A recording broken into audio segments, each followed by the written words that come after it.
ಆಗಲೇ ಎಲ್ಲ ಬಂದು ಅದನ್ನು ಕಚ್ಕೊಂಡು ತಿಂದ್ಬಿಟ್ಟಿವೆ. ಏನು ಉಳಿದಿದೆ ಏನೋ, ಎಷ್ಟು ಸಿಗುತ್ತೋ ನೋಡೋಣ ಅಂತ ಅವರು ಪ್ರಯಾಣವನ್ನು ಮುಂದುವರಿಸ್ತಾರೆ. ಹೀಗೆ ಈ ಶಾರ್ಕ್ಗಳಿಂದ ಎಲ್ಲ ಕಾಪಾಡಿಕೊಂಡು ಬಂದು ತೀರಕ್ಕೆ ಬಂದು ನೋಡಿದ್ರೆ ಆ ಮರ್ಲಿನ್ ಮೀನಿದೆಯಲ್ಲ, ಇವರು ಹಿಡಿದಂಥ ಮೀನು, ಬರೀ ಅದರ ತಲೆ ಮಾತ್ರ ಇದೆ. ಆ ತಲೆಯಿಂದ ಬಾಲದವರೆಗೂ ಬರೀ ಮೂಳೆ ಎಲ್ಲ ಈ ಶಾರ್ಕ್ಗಳು ತಿಂದ್ಬಿಟ್ಟಿರ್ತಾರೆ. ತುಂಬ ಬೇಸರ ಆಗುತ್ತೆ ಸ್ಯಾಂಟಿಯಾಗೋಗಿ. ಇಷ್ಟು ದಿನಗಳ ನಂತರ ಒಂದು ಮೀನು ಸಿಕ್ತು, ಅದೂ ಪೂರ್ತಿಯಾಗಿ ನನಗೆ ಸಿಗಲಿಲ್ವಲ್ಲ ಅಂತ ಅವ್ರಿಗೆ ತುಂಬ ಬೇಸರ ಆಗಿ ಅವರು ತಮ್ಮ ಒಂದು ಮನೆಗೆ ಹೋಗಿ ಮಲಗಿಬಿಡ್ತಾರೆ. ಆ ಊರಿನವರೆಲ್ಲ ಸೇರ್ಕೊಂಡಿರ್ತಾರೆ, ಅಲ್ಲಿ ನೋಡ್ತಾರೆ.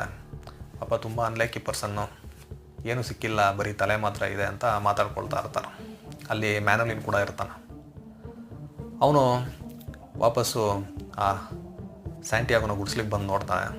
ಸ್ಯಾಂಟಿಯಾಗೋ ಮಲ್ಕೊಂಡಿರ್ತಾರೆ, ಕೈಯಲ್ಲೆಲ್ಲ ಗಾಯ. ಆ ಹುಡುಗ ಅದನ್ನು ನೋಡಿ ತುಂಬ ಬೇಸರ ಪಟ್ಕೊಂಡು ಅಳ್ತಾನೆ.